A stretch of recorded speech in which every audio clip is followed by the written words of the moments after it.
the community for inviting me. And since you mentioned my son, who's a commander in the IDF, he is tonight standing, probably just finished, with his soldiers at the kotel tonight, because his soldiers have got a hashpa'ah in Nachal, and they're being sworn in. It's actually very interesting because when he became what they call it in Hebrew a mak, mafaked kita, in the army. So I said to him, look at you. I said, now at least one of my children has actually become an educator. So he said to me, Abba, I'm a mafaked, I'm not an educator. So I said to him, what's the difference? And he came back with the best definition. It was really good. He said, an educator expects that the people they teach, even after they stop being their student, that they should take those messages into their life. He says, but once my soldiers have stopped being soldiers, I don't expect them to take anything I've taught them. They need to be good soldiers while they're soldiers, and then, go become whatever you're going to become, right? Go become a doctor, a lawyer, an accountant, whatever it is. Go serve the car, go. So I thought that was very interesting. And I thought, okay, so he's a mafaked, he's not an educator. And then he told me just last week, he was home for Shabbat, and he said, every time I'm in the army for Shabbat, he's only had these soldiers like for 2 months so far. And he said every time he's in the during the week they're always doing missions and training and running and jumping. He says, but every Friday night after the meal, so they don't train on Shabbat, he says to his soldiers, I'm sitting on that bench over there, anybody wants to come and have a personal conversation with me, I'm there, you can come and talk to me. He said, every single one of his soldiers has come to talk to him, he says he knows about all of his soldiers. I thought to myself, I didn't say it because I didn't want to, I thought, you are an educator. So Be'ezrat Hashem, he told me he's actually very proud that each one of his soldiers have like issues going on in their lives, and he's really happy that he's able to sort of help them in their life journey. So we will salute my son for leading his soldiers tonight and being there with their swearing-in ceremony. And we're going to talk a little bit about tonight the stories behind our stories. And I want to explain what I mean. Today we're going to study a story in Sefer Yehoshua. And it's the story about Yehoshua's spies. Now, what I want to claim is, and by the way, this is definitely true, that behind so many stories in the Bible, there is another story. And I assume that everybody sort of knows that. You can see that almost like even at the beginning of the Torah, where when Noach comes out the Teva, he's told, Peru Ravu, Umilu et haaretz, right? Be fruitful, multiply, fill the land. And you're like going, I think I heard that somewhere, right? That was already told to Adam HaRishon. In other words, frequently the Torah, how should I say it, quotes itself, right? Quotes itself. And there is always, or invariably, there is a story behind the story. So what I want to try and do with you today is to study the story behind the story, and we're going to learn, next week actually we're going to read the story about Moshe's spies. We're going to talk a bit about that today. In Israel we're reading this Shabbat, you're going to read it next Shabbat. But today we're actually going to start off with Yehoshua. This is actually the Haftarah for next week. So I don't know how many people know the story of Yehoshua's spies. I'm going to try and explain the parak. And we're going to see what we think of these spies, and then we're going to try and see if we can explain the story in a new light. So let's go for it. Okay? I'm just going to start by reading the story together with you. Vayishlach Yehoshua bin Nun min Hashittim shnayim anashim meraglim cheresh leimor lechu ru'u et haaretz v'turicho. Vayalchu vayavohu beit isha zona u'shma racha v'yishkebu shama. Quite a first pasuk, right? When I first caused this, gave a name to the Shiur, I called it Spies, Giants, and a Prostitute. I thought that was like sort of a racy name. But this is what happens. Yehoshua, they haven't yet crossed the Jordan. They're in the Trans-Jordan, and they're going to launch their invasion, and they're going to invade Jericho. But apparently before Joshua and the people want to invade, they want to do some reconnaissance. They want to know what they're up against. So they send spies. And they send 2 spies. It's mentioned Cheresh. We're going to talk about the difference between Moses' spies and Joshua's spies in a minute. Okay? They send them quietly, not like what happened with Moshe, right? You remember Moshe sent 12 people who were politicians, right? And they sent them off, in a ticker-tape parade. So everybody knew about it. Right? And maybe part of Moshe's problem was that he didn't debrief them in private. He already, how at the moment it's still going on, the French Open, the Roland Garros, is still going on. You know how when they have the tennis players, they play, and then the minute they finish the game, they put a microphone out, that's still out of breath, and they, what do you think of the game, right? So I always think that's what happened with the Meraglim, Moshe's Meraglim. They literally come back, and they put them down on a table with 12 seats and with microphones. They say, what do you think? Moshe should have debriefed them, right? That way they could have avoided a lot of trouble. But whichever way, so here they send them just 2 people. They send them quiet and they say, L'chulu et ha'aretz ve'tirichom. Just to explain, ha'aretz doesn't mean the whole land. Ha'aretz ve'tirichom means just the area of Jericho and the city of Jericho. Ve'yalchu ve'yavo beit isha zona u'shma rachav ve'yishkevu shama. 1 minute. This is a little strange, right? Right? They send in the city. Where's the first place they go? To the house of a prostitute. Lo na'im, right? And by the way, I don't know if this is a sexual innuendo, but her name is Rachav, a little strange name. Whichever way, what are they doing there? Right? What are they doing there? In a minute we're going to ask that question, we're going to hear some suggestions. These people came here tonight. They've come from the tribes of Israel. By the way, is in Lachbor. Lachbor is to dig up all the dirt, so to speak, on the land. Verse 3, Pasuk Gimel, Vayishlach Malachi Yichol Rachav. He knows exactly where to find them.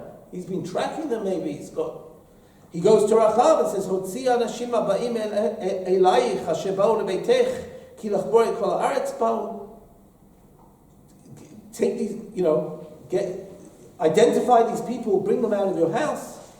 And what did she do with them? Pasuk Dalet, Vatikach ha'isha et shnei anashim vatitzbano. The woman took both of the men, she hid them. Vatomer kein ba'u el anashim. Yes, they did come here. V'lo yadatzi mayin hem. I didn't know where they were from. But they're off. They've gone. They're not here anymore. Vahi hashar lizgor. It was already getting to night. They closed all the gates. B'choshech v'anashim yatsu. At night time they left. Lo yadati an alchu. I don't know where they went. Anashim rafu maher achreihem ki tsigum. If you run after them, maybe you'll get them. Vahi hel tamagaga. She hid them on the roof. Vatit meneim b'pishtei ha'etz. She hid them in the stores of the wood. Ha'aruchot la'al agag. All right, so maybe we'll go 2 more verses, and then I want to try and ask some questions. Pasuk Zayin. V'anashim rafu achreihem. They chased them. Derech Yarden al ma'brot ha'shas sabru achrei kashei atzor rufim achreihem. All of the soldiers go out chasing them. V'hem ater mishkavun. They hadn't even slept. V'yalta aleim al gag. She goes up to the roof, and then she says, and starts making a deal with them. You probably know the rest of the story, right? The story is that she says, I know that God has delivered the nation in your hands, and I want to make a deal with you. If you look at verse 12, now since I've shown loyalty to you, swear to me by the Lord, you will show loyalty to my family, provide me with a reliable sign, you spare the lives of my father and mother, my brothers and sisters, and all who belong to them, and save us from death. And the men answered her and said, our persons pledged for whatever. Basically, what does she do? He says, our persons are pledged for yours, even to death. We promise by our lives, right? That if you do not disclose this mission of ours, we will show you true loyalty when the Lord gives us the land. When we come into the land, we will save you and all of your family. And what does she do? She let them through a rope by the window, because she lived in the outer wall, and she lived in the actual wall. and she said, go out to the hills so the pursuers will not come to you, will not come upon you. Stay there for 3 days until they return. And they went straight to the hills. They stayed there 3 days. Then they came back, and they searched all the roads. They didn't find them. And the 2 men came down from the hills. They crossed over the Yarden. They came to Yoshua and told them everything that happened to them. And they said, "Ki natan Hashem biyadenu et kol haaretz, v'gam namogu kol yoshvei haaretz mipnei." Okay, I want to ask you the question and see what you have to say. Why do they go to a Beit Shazuna? And are these spies in any way successful? You know, on the face of it, they're the most pathetic spies you've ever heard, right?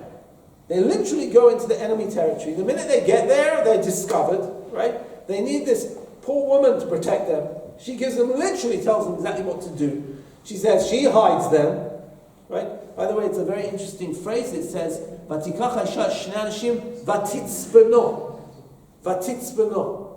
Anybody know where you've heard that phrase before? Moshe, right? Where was Moshe? In the Teva, right? When Moshe is a little baby, he's 3 months old, right? Vatitzbeno, she hides him in a Teva. It's almost like a little baby. You take them, you put a blanket, you know. She hides them on the roof. She puts them to bed, right? You know. And then she tells them exactly, you go out the window here, go up to the hills, I'll tell you exactly when you go.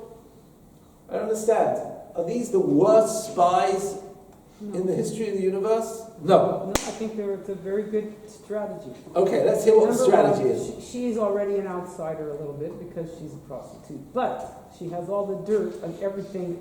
She knows everything that's happening in town because everyone comes to her, who's anyone, right? And they're strangers, and strangers would maybe go to like an inn or a prostitute. So it's actually a good strategy. Okay. Even though they get caught out somehow. All right. Anybody else want to add anything? Good, bad, successful, unsuccessful? But they didn't do their job. They didn't do anything. They didn't spy out. They didn't spy out the land, right? No, it's actually interesting. Their conclusion is, right, in the last verse, right? Natan Hashem biyadenu et kol haaretz v'gam namogu kol yoshvei haaretz mipaneinu. How did they know? How did they know? Because she said it. Because she told them. It's not written there, but it's assumed. Okay, so we're going to try and figure this one out. She said it. Yeah, that's right. She does. She says, verse 9, we'll read it. I know the Lord has given the country to you because the dread of you has fallen upon us, and all the inhabitants of the land are quaking before you. I'll read it in Hebrew. Yadati ki natan Hashem lachem et haaretz v'chi nafla imatchem aleinu. Your dread. V'chi namogu kol yoshvei haaretz mipneichem ki shamanu. Because we've heard.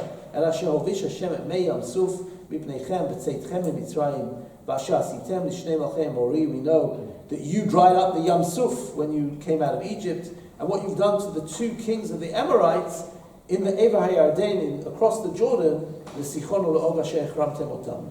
Vanishma, and we heard, verse 11, Vayimasnu bavenu, our hearts have melted, v'lo kama od ruach be'ish. You've taken our breath away. Ki Hashem Elokeichem hu ha'Elohim b'shamayim v'al ha'aretz mitachat. It's quite a big speech, right? Now again, is that the truth, or is she trying to impress them? Right? Is she trying to make friends, win friends? Okay? So what exactly is going on in this story? Okay?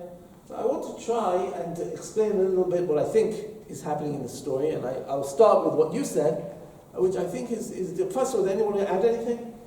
Something you picked up in the story or expected? The strategy is a good one, to go and hide in a place where all the tourists go, but they didn't behave like tourists. Why didn't they behave? Because they were Jewish Meraglim, and I don't think that they behaved like everybody. Right. So this should have been really a strange situation. Okay. So the thing is, okay, so let's understand. It seems like they cross over the Yarden into enemy territory, and it's clear that Jericho can see Israel massing on the border. The invasion is about to happen. And they're clearly very, very on high alert. How they get into the city, I don't know. I assume the gates aren't locked, because they haven't yet invaded. But they're clearly following all sorts of people. That's how they follow them there. Now, why do they go to an Isha Zonah? Okay? By the way, I will mention, Rashi says that Isha Zonah means that she has... Yeah, from the word lazun, right?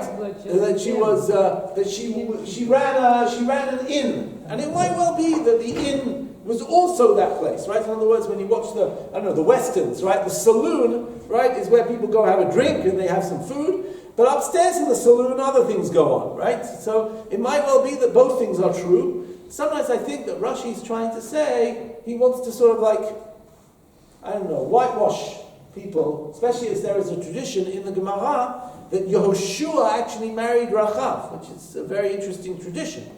But at the pshat of the word zonah, as it appears in the rest of the Torah, is that zonah is a prostitute. Oh, sorry, what can I say? I wouldn't like to say about such things in a shul, but it's from the Tanakh. Maybe you can read from the posuk that it's where you bait Isha Zonah. When you were in Isha Zonah, the bait would maybe explain that it's more like they went to the inn. But I would argue that if this is a prostitute's house, there are a couple of factors here, right? And you mentioned them. First of all, this is a place where you don't need to show your identity card at the door, right? You're not expected. In fact, the whole essence of the place is that you go incognito. Nobody knows who you are. That's one. Number two, it's a place where people's tongues wag, where people say things, right? People talk, people boast, right? You might even argue that the women who are there know the pulse of what's going on in the nation. So if you want to get some information, pay somebody for some information to find out what you need to know. You don't need to identify yourself, and you've got an easy way to find some information that other people don't want you to know. Okay? So, number three, if you think about it, they actually find an accomplice. The big problem with a walled city is that, how do you defeat a walled city usually? You besiege it. You starve them out. Now that takes months, sometimes years. Jerusalem fell after 2.5 years to the Babylonians. Shomron fell after 2.5 years to the Assyrians. Yoshua doesn't want to be hanging around there for 2.5 years. They want a way in. What did they just get here? They got an accomplice. She's happy to let them out of the window. She lives in the wall. By the way, a lot of people, you said, she lives in the wall. She is at the fringes of society. She's at the edge of society. If we're correct that she is indeed a prostitute, right? Prostitute people don't usually go into prostitution out of their own volition, right? Again, I have no direct knowledge of this except from movies and what have you and literature. But the sense is that usually this is already somebody who's been in some way in their life abused or suffered lots of knocks from society, right? And now they don't necessarily feel they owe society very much. They're already an outsider. She lives on the perimeter. She lives, and I even say more than that. Maybe she's looking for an escape route herself. And this is her escape route, right? Now she's actually found somebody who will give her an insurance policy that they won't kill her and her family, okay? If she does something for them. She's going to save their lives. She's going to tell them how to hide. Now, here's really interesting. So first of all, she lets them out the window, but when they want to come back into the city, how are they going to get back in? They're going to send some soldiers through the window. She's going to throw down the rope, some soldiers are going to come in, and then their soldiers are going to be in the city. Right? That's how they're going to capture the city. And she tells them, I'll give you another way in which, on certain ways, that this is very successful. And what I mean is, she sends them out and says, go to the mountains. Yeah. I don't know how many of you, I assume many of you visited Israel and visited the Jordan Valley.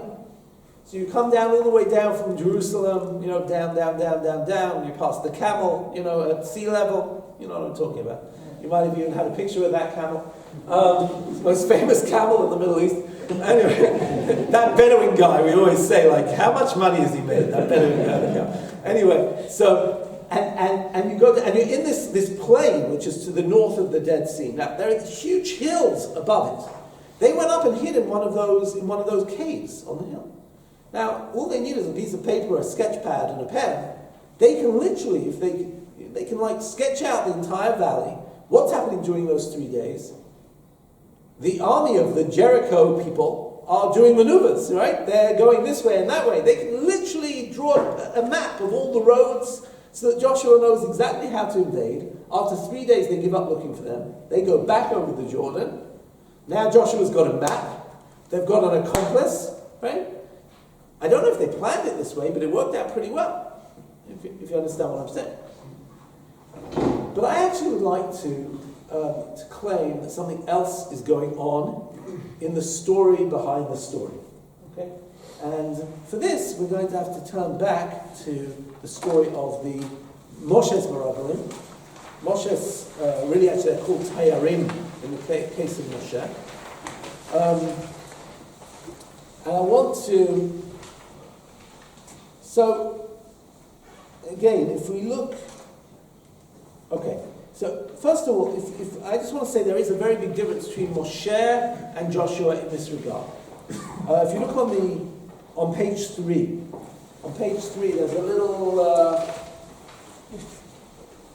there's a little table here in grey. And you can see there's definitely a very big difference between Moshe's spies and Joshua's spies. Moshe sends 12 people, Joshua sends 2. Moshe sends tribal leaders, right? And tribal leaders, sometimes politicians have other agendas. Okay? Sometimes. Let's say it's going to be very hard to go in. Maybe some of those tribal leaders don't want to be the one who gave the green light, who put their hands up. Maybe they think if it's going to be a bad idea to go into the land. It's true that God had an idea to go in, but, if we're going to lose our position because of that, we're not voting for this, right? Or something like that. Moshe sends people for 40 days. A lot can go wrong in 40 days.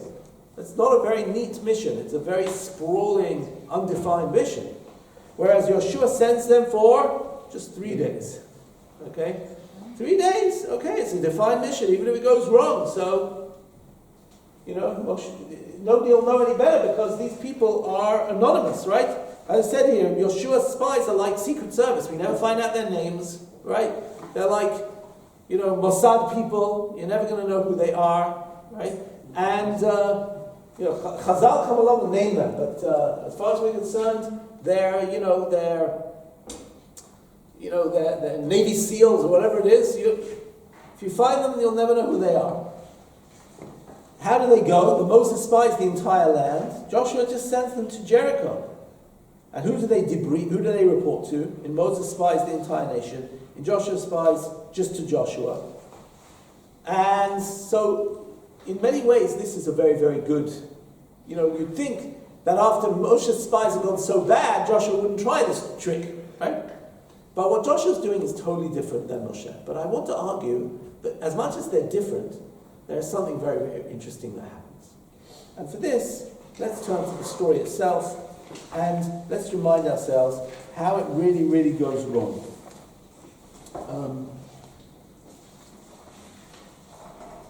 What is the point at which the Meraglim really seem to, lose it, right?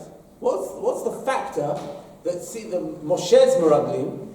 Where do they seem to, not? Where do they lose their confidence in the project? When the whole people died, wherever they went. So you're relying on a Midrash, which said that Eretz Ochelet Yoshvea, and Rashi says that wherever they went, there were people dying. But I think that's a Midrash, right? What according to the Pshat did they see? They don't have confidence in themselves. So you're saying even before this, they don't have confidence. We might be able to see that too. And when they're confronted with all the other nations that are there, that terrifies them. All the nations terrify them, and in particular, the Bnei Ha'anak, right? So let's just take a look what happens. It says, right, God says to Moshe, send people, scout out the land of Canaan, v'yatur et eretz Canaan, asher ani noten livnei Yisrael, ish echad l'mateh, v'otav tishlach kol nasi bahem. And it says, v'ya'alu b'negev, they go up through the Negev, v'yavo at Hebron, they come to Hebron, V'sham achiman sheishai v'telmai yilidei ha'anak. We even hear their names. Somebody's got a name, they're already, they're a persona, right? We actually don't even know their names. But it's interesting, they didn't say Ikeve Avot Hashem. That's true. So what do you want to make of that? Because they didn't really connect to the history. So you're saying part of the problem was they went in without connecting to their history, they didn't notice the Avot. Okay, I wouldn't disagree with you. Whichever way, when they come back, let's see what they say. Verse 27, Pasuk Chav Zayin. Sorry, by the way, what do they do? They come to Hebron, B'sham Achiman Shishai V'Talman Yilidei Anak. The children of the giant. Interesting. So let's go to verse 27, Pasuk Chav Zayin. Vayisapru lo, vayomru banu el haaretz shlachtanu. We went to the land which you sent us to. V'gam zavat chalav u'dvashi. And it is flowing with milk and honey. It's a great land, v'zeh periyah, beautiful fruit. Fantastic. Efes bat ki az ha'am yoshen ba'aretz. The people are very strong, v'arim b'tzurot gedolot. And the cities are fortified. V'gam yilidei anak ra'inu sham. And we also saw the children of the giant there. Interesting, that phrase, ra'inu. Everything else they just say it was, but they say, and we saw the children of the giant. Amalek Yoshev Beretz HaNegev. Amalek are in the south. Why they mention Amalek first? Because we're going to have to go through the south, right? V'achiti v'amori Yoshev Bahar, v'Knani Yoshev Alayam, v'Al Yad Yarden. So you've got all of these enemies everywhere. Apparently the people have a bad response. Pasuk Lamed. Vayaz Kalev et ha'am el Moshe v'imru alon na'aleh v'yirashnu ota ki yachol nuchala. We can do it. Don't be afraid.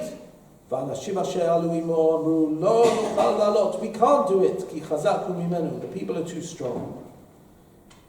Now at this stage, maybe I'll divide it into three. You've got fact, you've got opinion, and then you've got what we might call, I don't know, conjecture or impressions. Okay? So, the facts they've told us. The land is very good. Here's the evidence. Here's the fruit. Okay? But there were Amalek in the south. We saw the giants. And the Amoriyas in the mountains, etc., etc. That's fact. Then, they have opinion. Caleb jumps up because the people get scared. They hear the word Amalek. They hear giants. And they're like, oh, that doesn't sound good. So what's the next thing? Caleb says, we can do it. And they say, we can't do it. So that's already, they weren't asked to do that. But now we get to the last point. And now let's read what they say next. And tell me whether anything here could be in any way related to fact.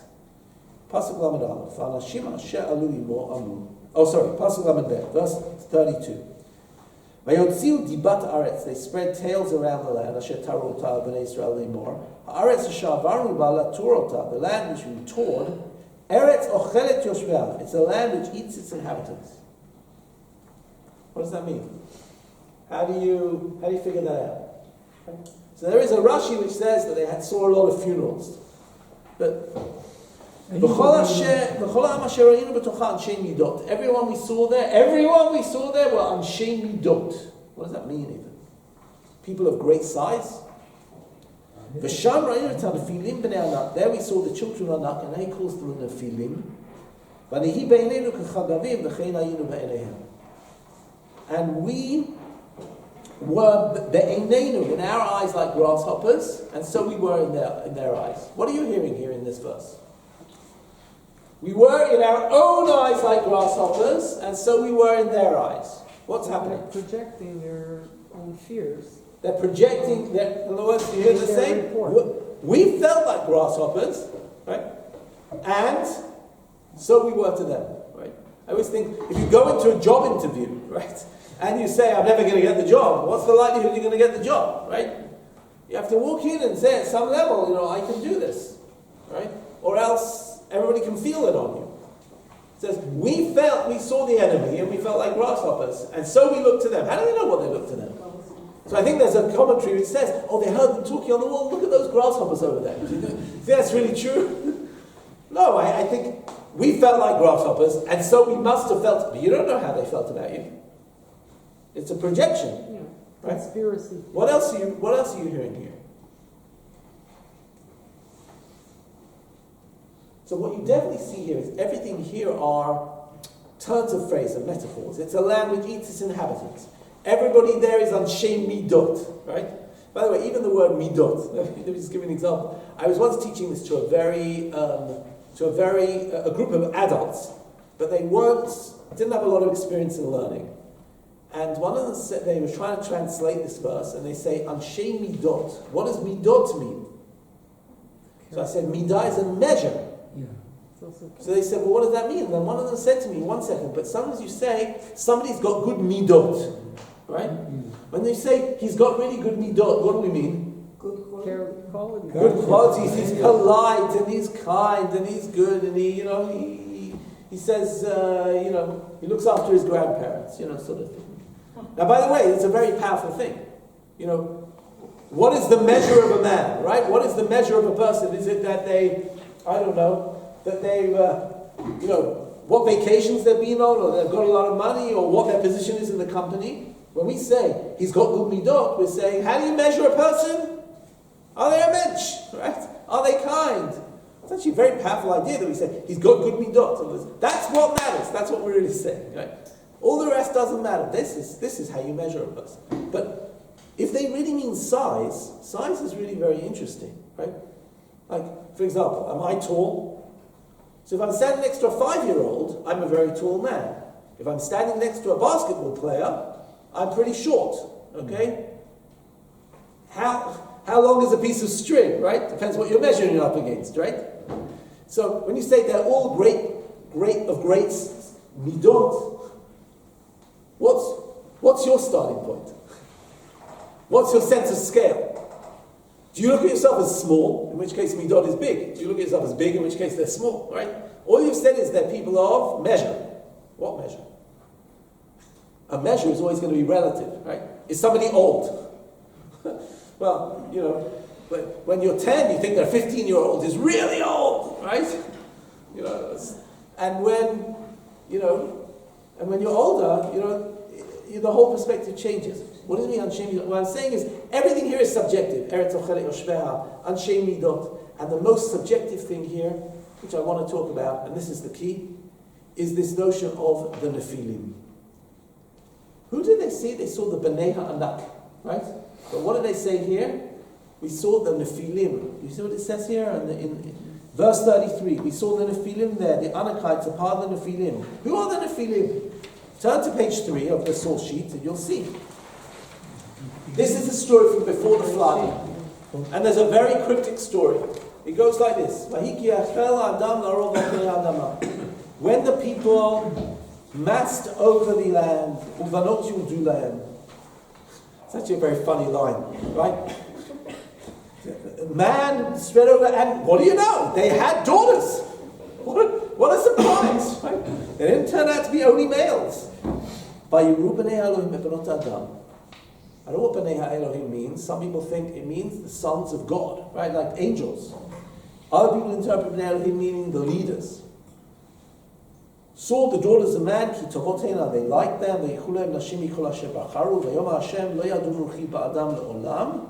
I don't want to be amongst human beings anymore. Basar, he's only flesh. I'm giving the world 120 years to shape up. And now it says this. The Nephilim were on earth then, and afterwards, when the sons of God cohabited with the human women, and they bore them offspring, such were the mighty men of old, men of renown. This almost sounds like something out of mythology, right? Even, by the way, Ramban raises a possibility of what he calls fallen angels. But it almost sounds like this, that you have gods. The gods are somehow cohabiting with human women. And what are they producing? Semi-gods, right? It's like the world of demigods, right? Some sort of like half god, like sounds like something out of Greek mythology, right? And by the way, they cause such a reign of terror that what does God do next? Flood. There's nothing to repair it. Once you've created these superheroes, right? It's like every story you create, right? You create a golem for a good reason, and then it goes berserk, and you don't know how to control it, right? Frankenstein, right? Or ChatGPT, I don't know, AI, right? You create something so powerful, and then it's going to go and attack you, right? So here, what exactly are you going to, So these people are Kule, the Nephilim, and who are they? They are Hema HaGiborim Hashem Eolam Anshe Hashem. So now I want to basically talk about the story behind the story, number one. I want to read the Meraglim in this. We said before, and several people said that what the problem with the Meraglim was their lack of confidence. The Meraglim go into the land. What do they see? They see themselves as grasshoppers. And when they see these giants on the walls, right, what do they say? They don't just say we saw the giants. They say, they're Nephilim. They're primeval creatures. They're demigods. They are the people who were there from before the flood. Those primeval creatures. We saw them. Right? No wonder everybody quakes and shivers and says, we can't go in. Right? And therefore everybody cries and says, we can't go in. And whatever Kalev and Yeshua said, there's no point. Right? We're not going to be able to do anything with them because there's a story behind the story, right? They use that word. They didn't say we saw giants, right? By the way, the opposite of that is, for example, David HaMelech. David HaMelech sees this giant man. He says, "You're coming to me, right?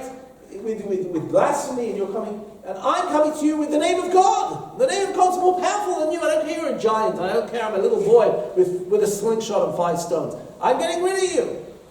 That's a little kid, right? Who's full of confidence. That's the counter story, right? Okay. Do you understand what I'm trying to say? I'm trying to say that the Meraglim, part of their problem was, not that just they saw the Yelidei Ha'anak, but they saw the Yelidei Ha'anak as the Nephilim. You get it? Alright, now, let's go back to the story of Rachav. And those psukim which we read before. Let's just say, verse 8. Again, I want to say that I think by all means, in a way, these spies, it turned out really well. But these spies are a bit bumbling. Like, they really did get intercepted sort of like on the first day of their mission, and it could have turned out really bad.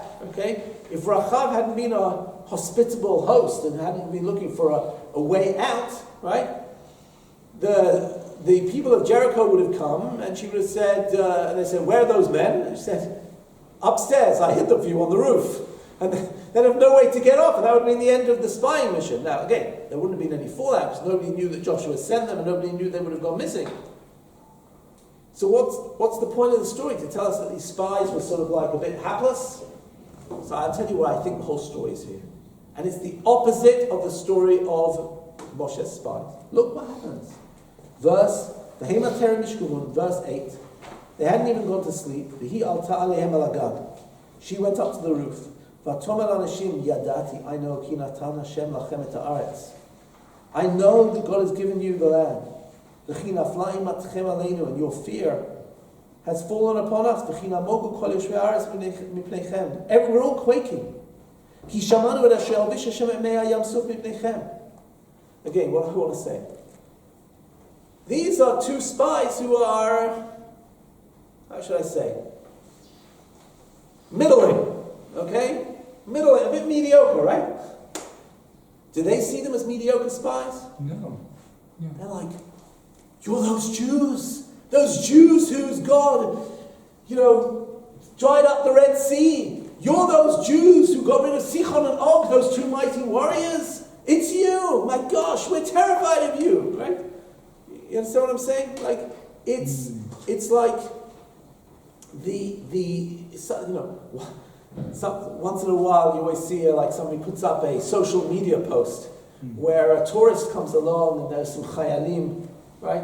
And these chayalim, they don't do very much. They're just like, they're working in an office somewhere in the army. Most of the day they're just drinking coffee and they're not doing very much.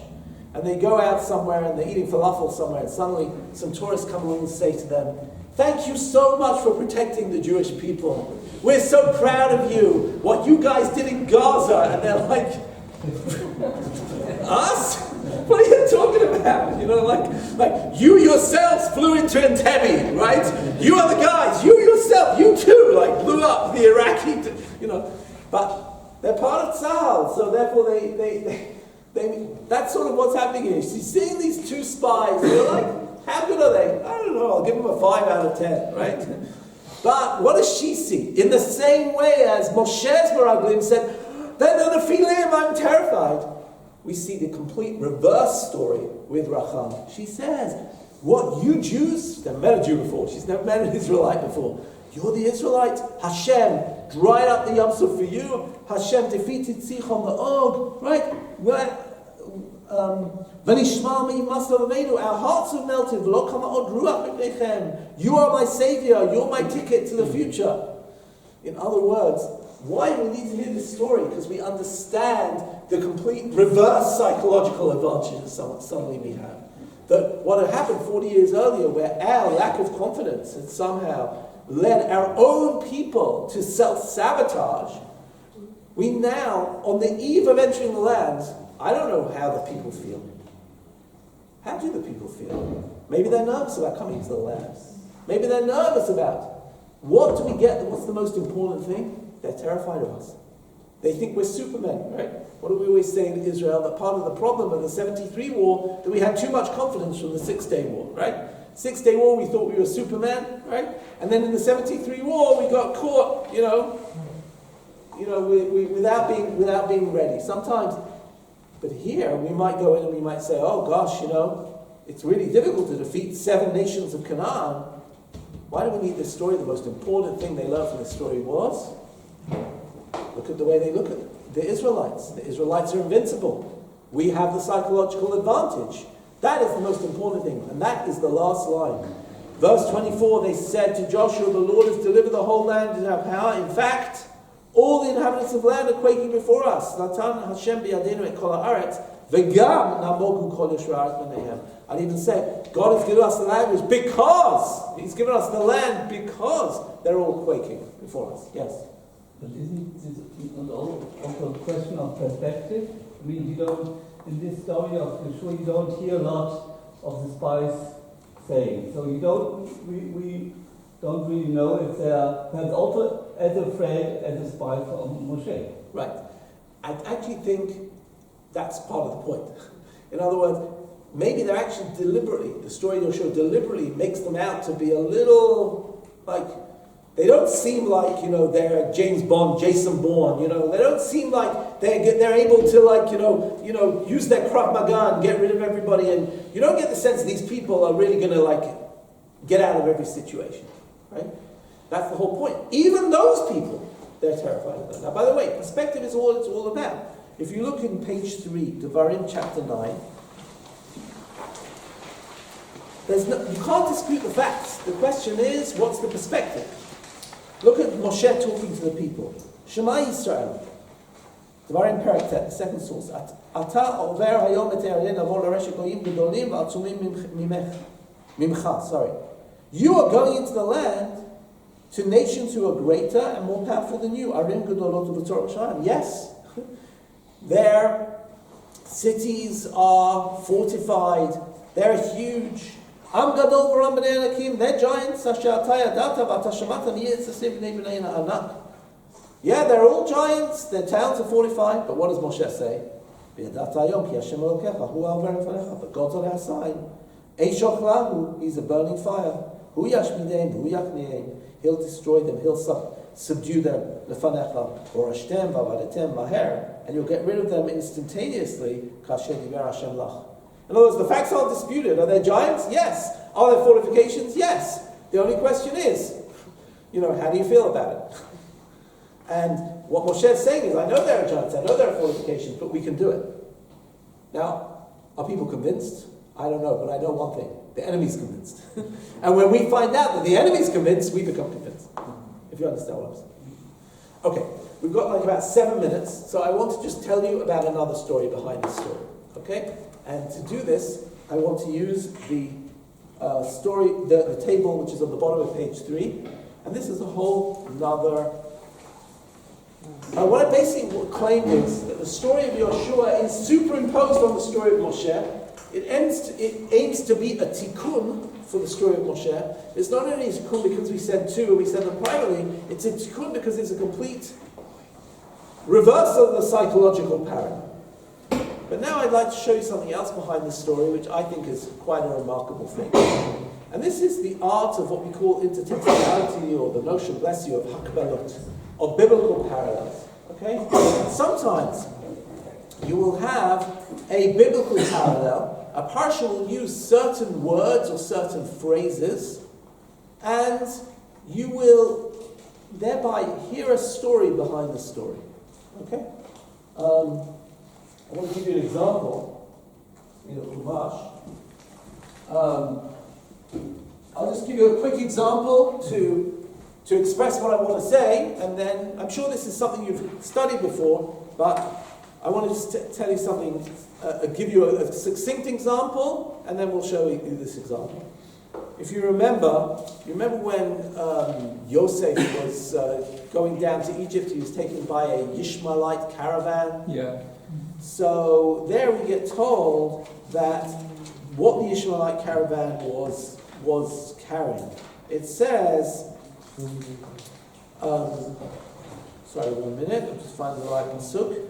It says here, "V'nei orchat Yishmaelim ba migilad." There was a Ishmaelite caravan coming from the Gilad. U'b'manehem nosim nechoot utzari velot. Olchim lorim Mitzrayim. They were taking down certain spices down to Egypt. I'm not even sure how these translate in English, so I won't translate it, but nechoot utzari velot. Those are the three things. Nechoot, utzari velot. We all remember the story, how Joseph's story is one of the most famous stories, so we all know the story, and we know that the brothers convince their father to let them take down Benjamin. You remember? So he says to him, okay, listen, if you've got to take them, okay, if you're going to have to take Benjamin, at least take a gift with you. And this is what he sends to them. He says, here we go. Yeah, we're going to get there. Here we go. He says, "In Keinei Vozotasu." This is what you do. Chumi zimrat haaretz. Take from the fruits of the land, Bethlehem. V'horidu leish mincha. Ma'at sari u'ma'at dvash. Nechoot v'lot bonim u'shkelim. There are three types of food. One food is dvash. The other one is bonim u'shkelim. Right? It's famine, so nuts grow and there's dvash. Right? They're from the trees. But what else do they take with them apart from the dvash, the bonim u'shkelim? You know what they take? Sari, nechoot v'lot. Right? In other words, I'll put it very simply, the smell that Joseph smelt when he was going down to Egypt is the same smell which fills the car, right? I don't know why I always imagine all the 12 sons going down to Egypt in one of those VW hippie mobiles, right? And it's the same smell. Now, if I had to film this, what would I do? You know, there'd be a song on the radio when they were taking down Joseph in chains down to Egypt, and the brothers would be going on, and Reuven would turn to Shimon and say, "Hey, Shimon, turn on the radio." Well, what's the Shimon? He's in jail, sorry. Levi, turn on the radio, and a song would come on, and what song would it be? Exactly the song that was playing, that the Ishmaelites were playing when they went down to Egypt, right? This is what the Bible does when it wants to do what we call intertextuality. It tells us there's a connection, or it's a rerun of that story by using the same phraseology. You with me? Okay, great. Let's see what happens. What I want to show you is the story of the spies going to Sodom is based on another story. Based on Jericho. Try again.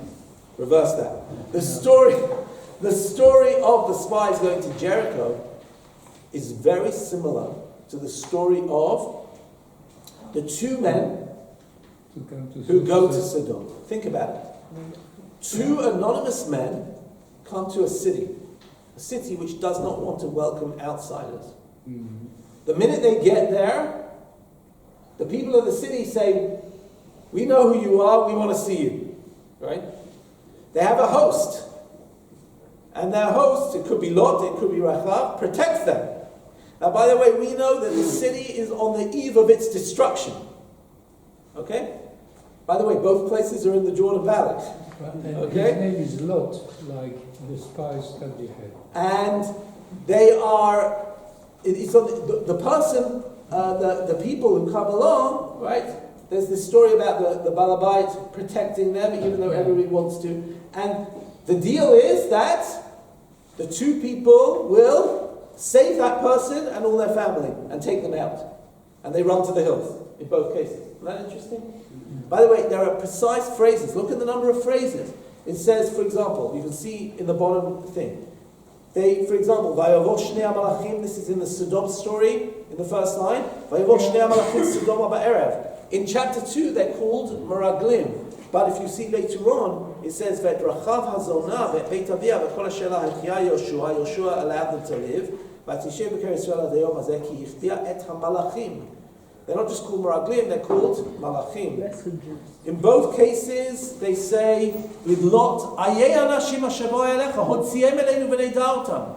Where are the men? Bring them out so we can know them. In this case, hotziu anashim aba'im elecha. Send them out. In both cases, v'hadelet sagar acharav with Lot, v'yashar lizgor. In both cases, this interesting phrase, terem nishkavun. Terem nishkavun v'adshei ha'ir, adshei Sodom nasamu al habayit. In both cases, they want to save their family. In both cases, if we look at the penultimate line, escape to the hills. Same phrase. And the notion of chesed, right? You've done so much chesed to me, says Lot to the two men. Likewise, okay, she says to the two men, "Hishavuna li b'Hashem ki asita imali chesed, imachem chesed, v'asita gam atem im beit avi chesed."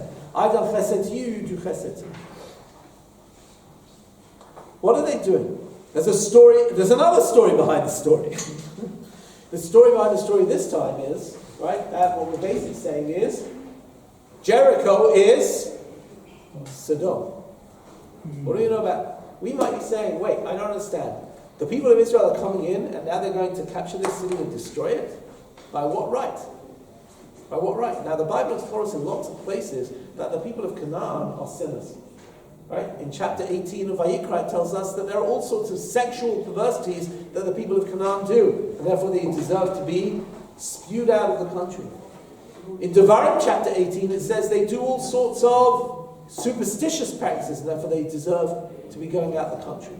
But how do I express this? The Tanakh expresses it very beautifully by doing something very simple. It simply puts on the soundtrack behind this chapter of Sodom. I have the soundtrack of the Sodom story behind the story, and what do I gain? Right? Suddenly Rachav becomes Lot. Suddenly the two men aren't just two spies, but now they're two angels, right? And suddenly Jericho turns into Sodom, and we're like, obviously, right? This is a sinful city. They deserve to be destroyed. They have no right to exist, right? This is a place of evil. So in a very little story, right, what seems like an innocent, almost bumbling spy story, what I want to argue is there are two backstories. Right? One backstory is the story we just spoke about. Jericho is painted with the brush of Sodom. The second thing is the reversal of the Moshe story. In the Moshe story, everybody said, giants, oh my gosh, they're superhumans. We never got a chance. But in this story, it's Rachav who's saying, Jews, Israelites, oh my gosh, who can stand up in front of the Jews? And suddenly we find that we have, if you want, on the one hand, the psychological advantage, and at the same time, we also have the notion that Jericho is condemned by God. Is condemned because Jericho, like Sodom, and that way, this is just the second chapter of the book of Joshua. This is the chapter just before they cross into the land. But through a very simple story, we're already setting the stage for really understanding, right, how the story is going to continue. Thank you.